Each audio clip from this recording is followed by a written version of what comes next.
Konnichiwa minasan, han desu, genki desu ka? Selamat kembali ke Jom Jepun. Lesson tata bahasa ke-14. So, dalam lesson ni kita akan belajar konjugasi kata kerja seperti kata bentuk teh dan cara-cara nak guna dia dengan betul. Hai, sore dewa, hajime masho.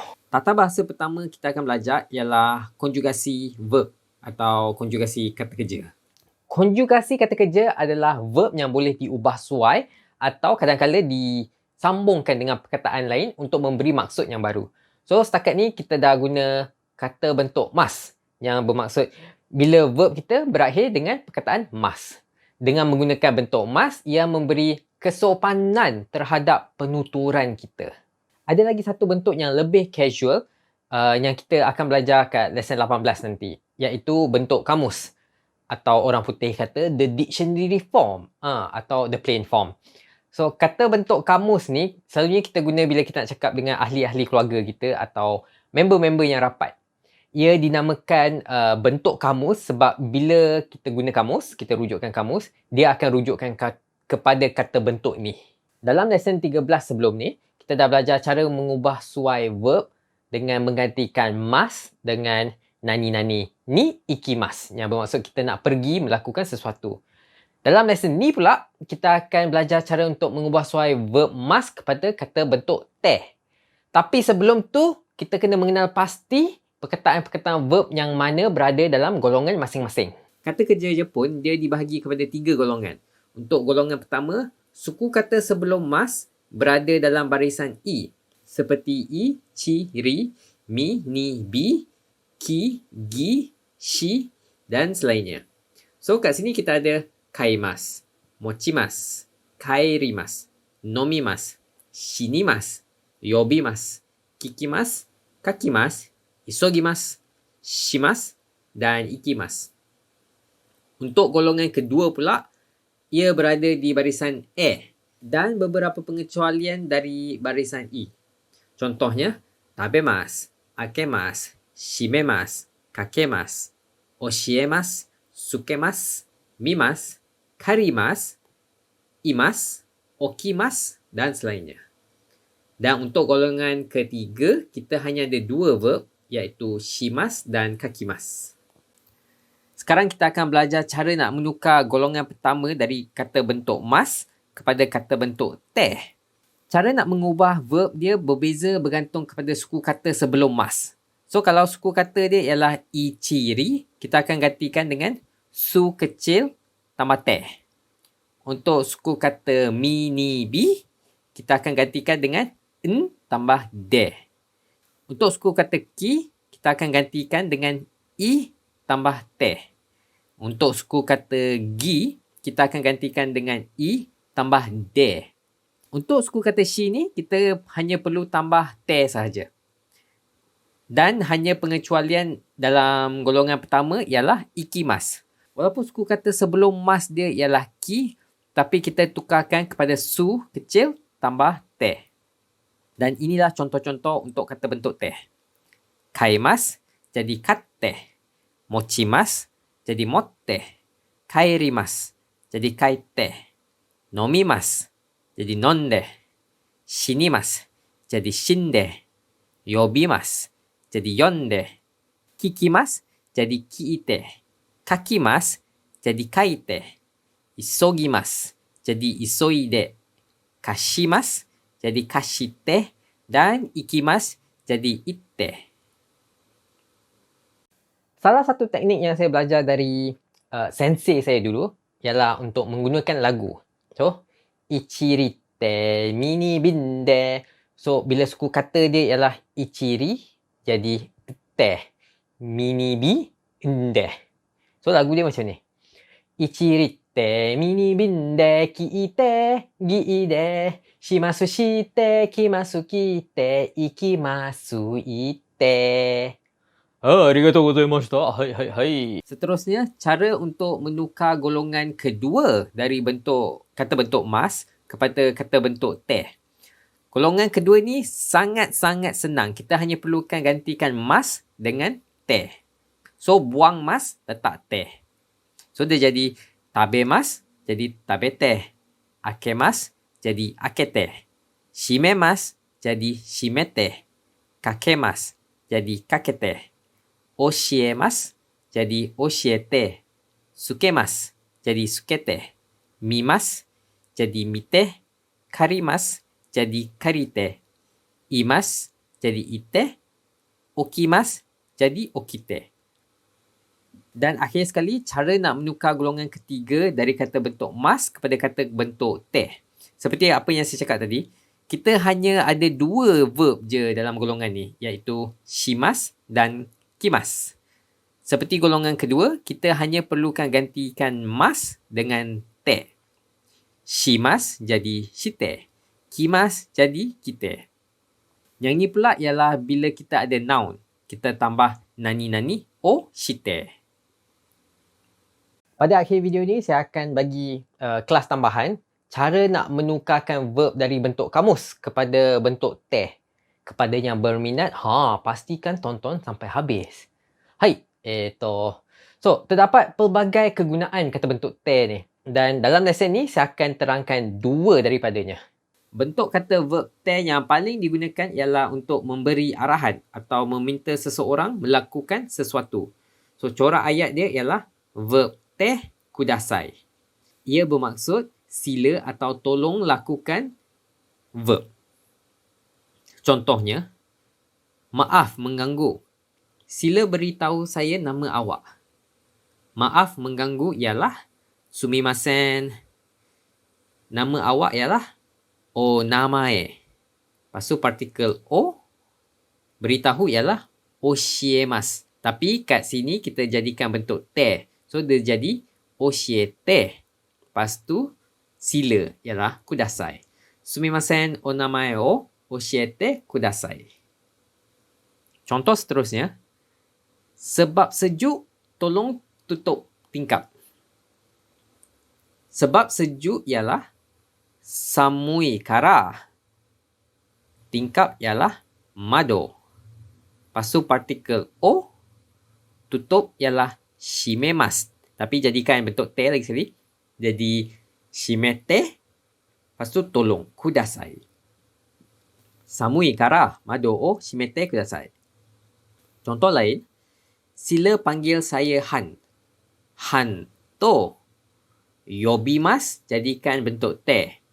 Mula-mula kita padamkan mas. Lepas tu disebabkan suku kata akhir dia ialah B, kita gantikan dengan de. Jadilah yonde. Lepas tu sila ialah kudasai. Han to yonde kudasai. Contoh seterusnya. Esok sila datang ke sini. Esok ialah ashita. Sini ialah koko. Lepas tu partikel ni. Lepas tu kata bentuk te untuk kimas ialah kite. Sila kudasai. Ashita koko ni kite kudasai. Contoh lain. Tolong cepat. Cepat ialah isogimas. Jadikan bentuk te isoide. Lepas tu kudasai. Isoide kudasai. Contoh ni mungkin ramai dah tahu. Tolong buat yang terbaik atau berusaha. Berusaha ialah gambarimas. Jadikan bentuk te gambatte. Lepas tu kudasai. Gambatte kudasai. Contoh seterusnya. Sila tunggu sebentar. Sebentar ialah chotto. Tunggu ialah machimas. Jadikan te ialah matte. Sila kudasai. So, chotto matte kudasai. Dan contoh terakhir. Semua orang sila dengar. Semua orang ialah minasan. Mendengar ialah kikimas. Bentuk te jadi kiite. Lepas tu, sila ialah kudasai. Minasan. Kiite kudasai. Dalam perbualangan harian dan dengan member-member, kita boleh gunakan bentuk te tanpa kudasai. Macam, cepatlah. Isoide. Atau, gambatte ne. Tapi kita tambah kudasai kalau kita nak jadi lebih sopan. Kegunaan lain untuk bentuk kata verb te ialah dengan menambahkan imas kat penghujung dia. Verb te imas di sini bermaksud sedang melakukan sesuatu atau ayat aktif. So, ini digunakan bila tindakan itu sedang berterusan. Contohnya, hujan sedang turun. Hujan ialah ame. Ame ga. Turun ialah furimas. Bentuk te dia jadi futte. Lepas tu sedang kita tambah imas. Ame ga futte imas. Contoh seterusnya, saya sedang menulis surat. Surat ialah tegami. Partikel o, tulis ialah kakimas. Tapi bentuk te ialah kaite. Lepas tu sedang kita tambah imas. Tegami o kaite imas. Contoh lain, bayi sedang tidur. Bayi ialah akacang. Lepas tu partikel ga atau wa pun boleh. Tidur ialah nemas. Tapi nemas bentuk te ialah nete. Lepas tu sedang imas. Akacang ga nete imas. Contoh seterusnya, Encik Ben sedang membuat panggilan telefon. Ben san wa. Telefon denwa. Partikel o. Membuat panggilan. Kakemas jadi kakete. Sedang kita tambah imas. Ben san wa denwa o kakete imas. Kalau kita perasan, verb te dengan mas ni sebenarnya satu perkataan je. Dia bukan terbahagi kepada dua macam kudasai tadi. Dia jadi futte mas, kaite mas, nete mas, kakete mas. Kita pun boleh jadikan ayat ni kepada ayat soalan dengan menambahkan ka kat penghujung ayat. Awak sedang lakukan verb ke. Verb te imas kah? Contohnya, hujan sedang turun ke? Ame ga futte imasu kah? Awak sedang menulis apa? Nani o kaite imasu kah? Awak sedang mendengar ke? Anata wa kiite imasu kah? Awak sedang buat apa sekarang? Anata wa ima nani o shite imasu kah? Kita pun boleh gabungkan apa yang kita dah belajar dalam lesson-lesson sebelum ni seperti kata bentuk negatif atau jadikan kata lalu past tense. Kalau nak jadikan ayat aktif tapi negatif, kita gunakan verb te imasen. Kalau ayat aktif positif tapi kata lalu, kita gunakan verb te imashita. Dan kalau kita nak guna ayat aktif tapi negatif dan juga past tense, kita guna verb te imasen deshita.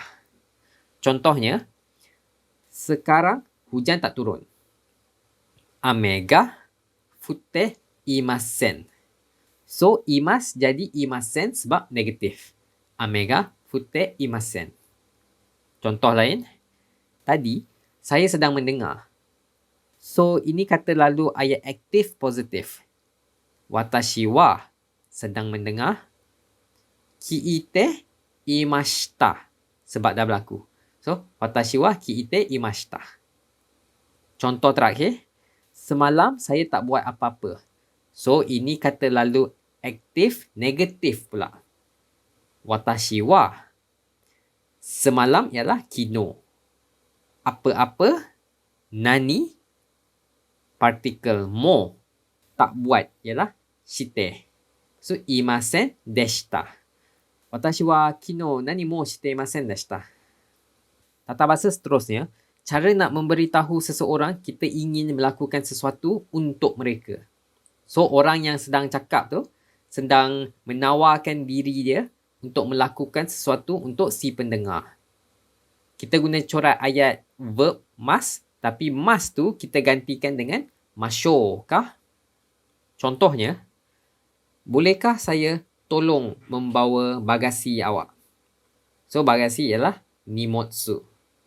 Lepas tu partikel o, verb kita di sini ialah membawa, iaitu mochimasu. Tapi kita gantikan mas dengan masho kah? Jadilah mochimasho kah? Nimotsu o mochimasho kah? Kalau nak jawab, maafkan saya, silakan. Kita kata, sumimasen, onegai shimasu. Contoh seterusnya, tak panas ke? Nak saya bukakan tikap? Tak panas ke ialah atsukunai desu ka? Tingkap ialah mado. Partikel o, Buka ialah akemasu. So, sekali lagi kita gantikan mas dengan mashou ka. Jadilah akemashou ka? Atsuku nai desu ka? Mado o akemashou ka? Kalau nak jawab, ya panas, tolong bukakan tingkap sikit. Kita kata, so desu ne. Sukoshi akete kudasai. Sukoshi bermaksud sedikit. Dan akete ialah buka. Dan tolong kudasai. Contoh lain, bolehkah saya membantu awak dengan kerja? Kerja ialah shigoto. Lepas tu partikel o. Membantu ialah tetsudaimasu. So, kita jadikan tetsudaimashou ka? Shigoto o tetsudaimashou ka? Kalau nak menolak tawaran tu dengan sopan, kita kata, iye, kekko desu. Tata bahasa seterusnya ialah corak ayat S1 ga S2. S maksudnya sentence, ayat. So, dalam lesen ke-8, kita dah belajar yang partikel ga digunakan untuk menyambung dua ayat. Contohnya, makanan Jepun sedap tetapi sangat mahal. Nihon no tabemono wa oishii desu ga totemo takai desu. Tetapi dalam lesen ke-14, partikel ga digunakan bersama perkataan maafkan saya atau maaf mengganggu, iaitu shitsure shimasu atau shitsure dan sumimasen. Fungsi dia ialah untuk menarik perhatian seseorang bila kita nak meminta sesuatu. Contohnya, maafkan saya tetapi boleh saya minta nama awak? Kita kata shitsure desu ga atau shitsure desu ga onamae wa? Shitsure desu ga onamae wa? Contoh lain, maaf mengganggu tetapi tolong ambilkan saya garam. Kita kata sumimasen ga. Garam ialah shio. Lepas tu partikel o. Tolong ambilkan. Totte kudasai. Sumimasen ga shio o totte kudasai. Perbezaan antara shitsure desu ga dan sumimasen desu ga ialah shitsure desu ga ni dia selalunya digunakan bila kita nak tanya maklumat peribadi seperti nama atau alamat. Sumimasen ga pula digunakan apabila kita nak orang lain untuk membuatkan sesuatu untuk kita. Seperti tolong ambilkan saya garam. Dan tata bahasa terakhir ialah menggunakan partikel ga untuk menunjukkan sesuatu itu ialah fenomena semula jadi. Contohnya, hujan sedang turun, kerpasan. Kita dah guna ayat ni awal tadi dan sebab proses wap air jatuh dari awan itu ialah fenomena semula jadi, kita kata ame ga futteimasu. Bunyi dia sama je tetapi ada sedikit beza pada maksud dia. Contoh lain, hujan salji sedang turun. Salji turun. Sama je macam tadi, keturunan salji tu ialah fenomena semula jadi. So, kita kata yuki ga futteimasu. Contoh terakhir, angin sedang bertiup, kencang. Angin ialah kaze. Lepas tu partikel ga. Bertiup kencang ialah fuite imasu. Kaze ga fuitemasu. Okey, untuk kerja rumah hari ni, saya hanya akan beri kawan-kawan satu je soalan. Dan soalan dia ialah, Ima nani o shite imasu ka?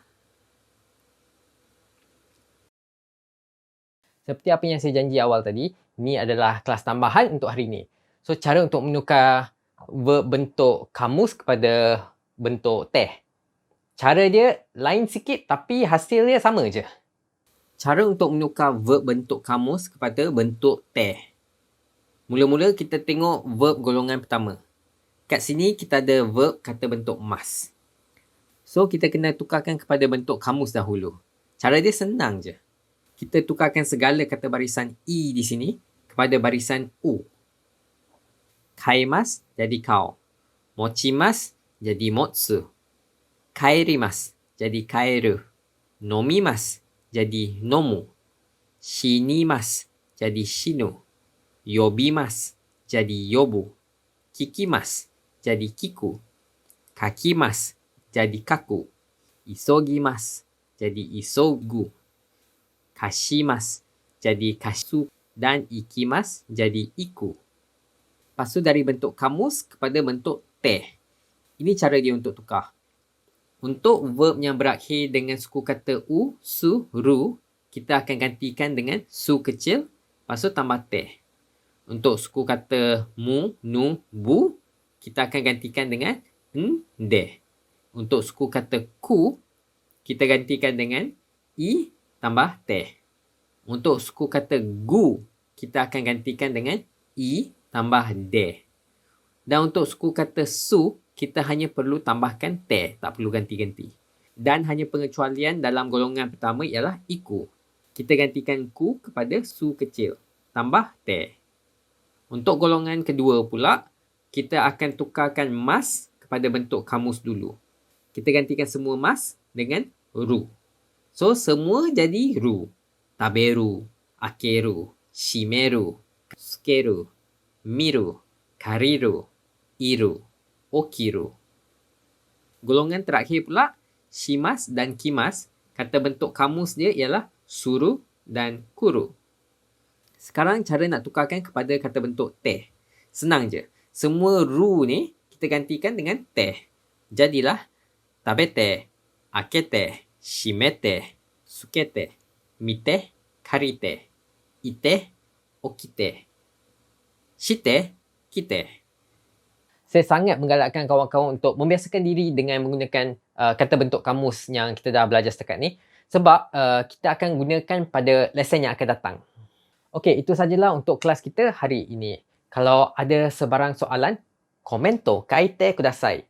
Hai, itsumo mite kudasate arigatou gozaimashita. Hai, mata ne. Bye bye.